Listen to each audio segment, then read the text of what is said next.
Hey, can I tell you something else that I've been thinking about? Just because it's bothering me sitting in here and I'm just...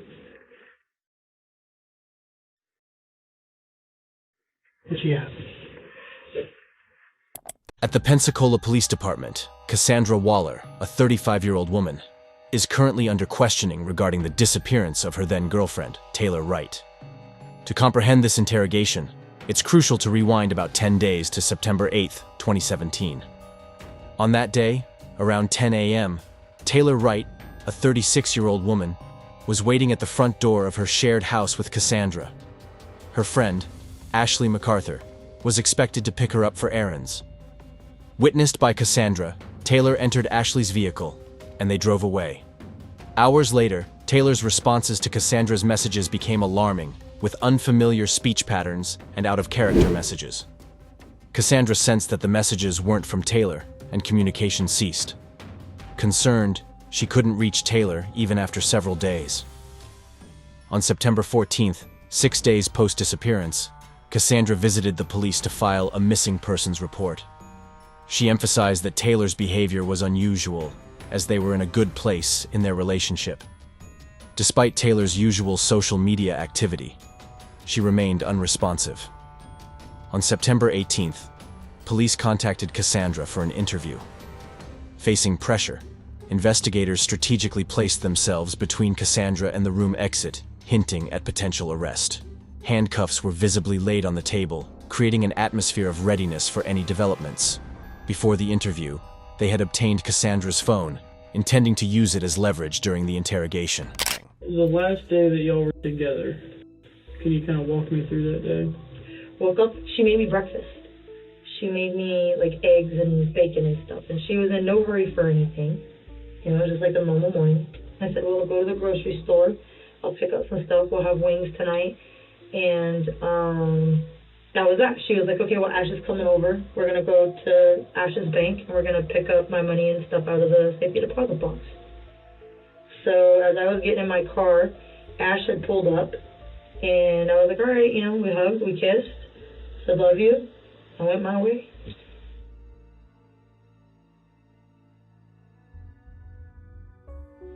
Any other plans, errands they had to run? No. But when Taylor wouldn't text me back, I texted Ash, and I was like, Ash, like, where are you guys at? Because I thought that they were just going to run to the bank. That's the only thing I knew of that day. Finally, Ash called me, and Ash was like, hey, we're up at my mom's house, which is up in Milton. They own a farm. She was like, you know, Taylor's broke down and cried twice today. I'm like, what is going on? Ashley would have the capability or the means to harm. I don't know that well. I can't answer that. I don't know. Just a second, okay? Following the granting of written permission to search Cassandra's phone, one officer exits the room. Simultaneously, as the remaining officers persist in their questioning, the departing officer begins a thorough examination of the phone's contents. Hey, can I tell you something else that I've been thinking about? Just because it's bothering me sitting in here and I'm just... What you have? So, Taylor, it seemed like she was getting paranoid. She was talking about how she felt like something just wasn't right with Ashley. She wasn't sure if Ash had her money or not. The officers, having uncovered intriguing information during the search of Cassandra's phone, collectively decide to step out of the room briefly for a discussion. In this interlude, Cassandra experiences a sudden realization concerning a potential motive linked to Ashley. Because Taylor had been trying to get the money out of Ash's safety deposit box, Taylor said, for like 4 or 5 days. And I was like, Taylor, you know, she's probably been really busy. And she goes, no, Cass. She goes, like, I'm telling you, something just doesn't feel right with me. I don't want to think this, but, like, I want to give you guys, like, whatever you guys need. I could be so wrong. No, I'd rather you be wrong and have a feeling or know something to I tell want us. Ash to be mad at me, though, because I, like, Ash isn't maybe gonna- accuse her or something. Ash doesn't even know anything. Explaining further, Cassandra revealed that Taylor had given Ashley a cashier's check worth $34,000. This transaction occurred after Taylor discovered that Ashley had a safety deposit box. Taylor's intention was for Ashley to secure the check in the deposit box. At this point, the officers had yet to shift from treating the case as a missing persons scenario to a homicide investigation. However, the revelation of a significant sum raised suspicions, prompting them to obtain a warrant to scrutinize Ashley MacArthur's bank account transactions. Upon contacting Wells Fargo, Ashley's bank, investigators discovered that Ashley did not have a safety deposit box. Instead, she had recently deposited a check for $34,000. Further examination revealed that Ashley had transferred all the money into various accounts in her name, leaving her primary account with a zero balance within 24 hours. The investigators also obtained the check with Taylor Wright's signature, which, upon comparison, appeared forged. Convinced they were on the right track, investigators secured a warrant for Ashley MacArthur's cell phone usage and location history from her service provider. Analyzing this data, they found that on the evening Taylor went missing, Ashley's phone was pinging off towers near a large farm property owned by Ashley's family in Cantonment, 30 miles away from their intended stop in Milton. Subsequently, a warrant was swiftly obtained to search this property, in hopes of finding any physical evidence linking Ashley to Taylor's disappearance. Throughout these developments, officers had only interacted with Ashley once, during which she remained composed and even exhibited flirtatious behavior. Keeping their initial discoveries confidential, officers allowed Ashley to narrate her side of the story. Do you know who harmed Taylor? No, I don't. I don't believe Taylor's been harmed. I think Taylor's doing what Taylor does. I mean, this is a pain in the ass for me, Sure, you know? sure. All of us. Well, I mean, it really is, because like now, I'm stuck with all of her stuff at my office. Taking note of Ashley's sequence of events, officers released her. However, with a search warrant in hand for the farm property, investigators requested Ashley to return to the police department for a second interview. Simultaneously, they coordinated a search team to comb through the farm property. Ashley, unsuspecting of the ongoing search, underwent questioning without any knowledge of the parallel investigation. Before we ask you any questions, you have the right to remain silent. Anything you say can be used against you in court. You understand that?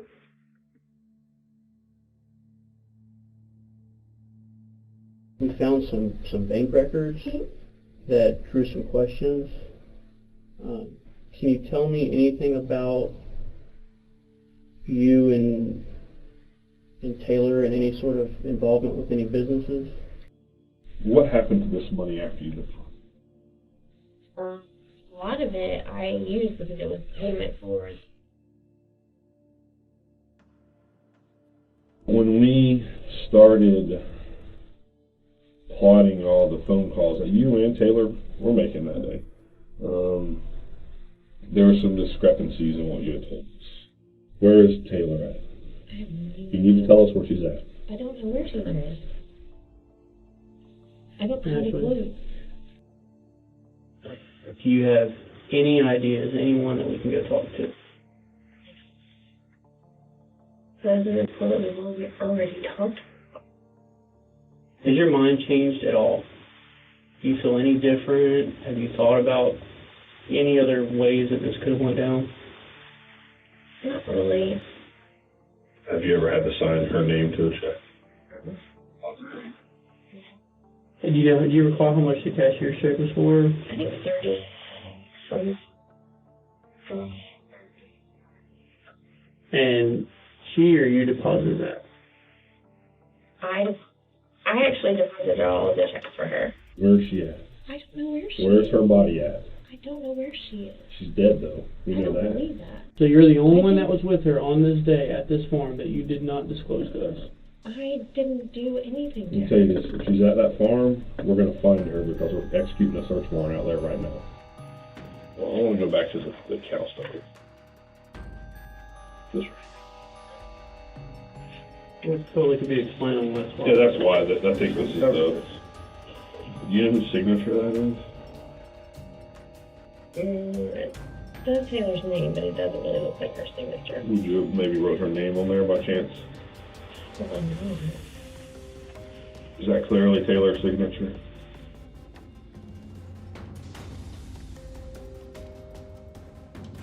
Give me a second. Don't cross your legs and walk over first. Don't let us tell your story. Because this is gonna tell us what happened. Don't let us tell something that may not be true. I think at this point I need an attorney because it seems to be that y'all think that I did something to her. I respect that. Sit tight and go from there, okay? After approximately 4.5 hours of interrogation, Ashley MacArthur was still free to leave, as the search of the farm property had yet to yield any damning evidence. However, it didn't take long for a significant discovery to unfold. While exploring the woods surrounding the property, a member of the search team stumbled upon a pile of fresh-looking potting soil and concrete concealed by branches in an unexpected location. Upon moving the branches and shifting the dirt, they uncovered what appeared to be a human skull. Further excavation revealed the complete skeletal remains of a young woman. The advanced state of decomposition made it challenging to identify whether or not these were Taylor's remains. Nevertheless, officers found what seemed to be a necklace alongside the remains. One investigator recognized the necklace from a photo he had seen of Taylor, confirming its association with her. Subsequently, Ashley MacArthur was arrested and charged with the first-degree premeditated murder of Taylor Wright. Approximately 2 years later, on August 26, 2019, Ashley's trial commenced, during which she pleaded not guilty to the charges. So this case involves a lot of different pieces of information and a lot of different witnesses. So what I'm about to do for you in my opening statement, hopefully, is give you a very general outline of what this case is about. And then as you hear each witness testify, and as you see each exhibit and each piece of evidence, it's going to fill in the details of the outline for you. And when it all comes together, what you will see at the end is that Taylor Wright was murdered by this defendant, Ashley MacArthur. And really what you will see in the end is that Ashley MacArthur had the motive to kill Taylor Wright, money. She had the opportunity to kill Taylor Wright. She did in fact kill Taylor Wright, and then she tried to cover it up. But to get to that ending, we have to start at the beginning.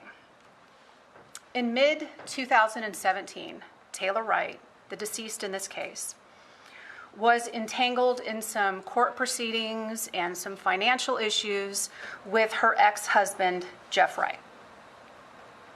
And while that was all going on, Taylor Wright withdrew $100,000 from the bank when she wasn't supposed to. And then she was trying to hide that money from her ex-husband. Taylor was transferring money to other accounts, she was withdrawing cash, she was taking out cashier's checks, and she also asked her friend, this defendant, Ashley MacArthur, to help hide the money. Now, Ashley MacArthur, at the time, was running a business that her parents opened some time ago called Pensacola Automatic Amusement. They supplied pool tables, jukeboxes, video games to local bars and businesses. One of those businesses that Ashley worked with was Sticks Billiards or Sticks Pool Hall. And you will hear that Ashley MacArthur was romantically involved with the owner of that bar. And the only reason that matters for your purposes is because she was trying to help his business financially. And she was also spending a lot of money on him personally. So at the time when Taylor Wright is trying to hide this money from her ex-husband, Ashley MacArthur had a number of bank accounts, personal and business. And on August 10th of 2017, Ashley MacArthur added Taylor Wright to one of those accounts. A few weeks after that, in early September of 2017, Taylor Wright had a court date that was coming up with her ex-husband. And Taylor told this defendant, Ashley MacArthur, repeatedly that she needed to get to the bank. She needed to get to the bank, she needed to get her money out, and she needed to put it in an escrow account with this mess with her ex-husband, or she was going to be in trouble with the court. You will see those text messages, and the reason they're important is because you will see the pressure that Taylor Wright was putting on Ashley MacArthur to get this money. And the reason that matters is because the money was gone. Ashley MacArthur had spent it. There is no question that what happened to Taylor Wright is a tragedy. No one in this courtroom is going to dispute that. On October 19, 2017, Taylor Wright's body was found in a shallow grave off a fence line on the Britt family farm with a gunshot wound to the back of her head. Now, during this trial, there will be no evidence introduced showing you exactly when and where Taylor Wright was killed. What the evidence is going to show you is that sometime around September 8th, 2017, that was a Friday, into September 9th, 2017, that Taylor Wright stopped communicating with people she knew. But you're going to learn from the evidence that that was not exactly surprising for Taylor Wright, given everything that she had going on in her life at that time. During the trial, the defense is sought to instill doubt in the jurors' minds regarding Ashley's involvement in Taylor's death.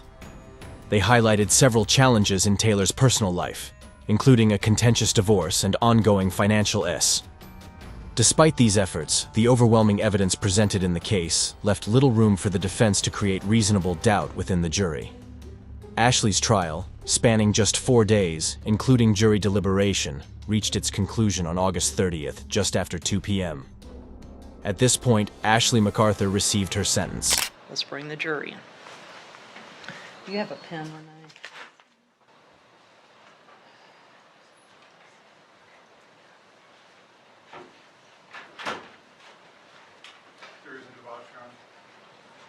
All right, and for the everybody may have a seat, and for the record, defendant is present with counsel. Assistant State Attorney is present. Are you Mr.? No. Who's my foreperson? Who's got the? Mr. Okay, thank you, sir.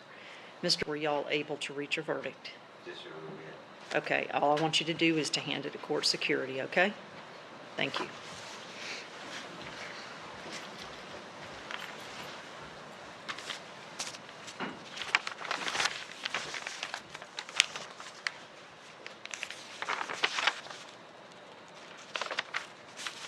I'm going to hand it to the clerk to publish.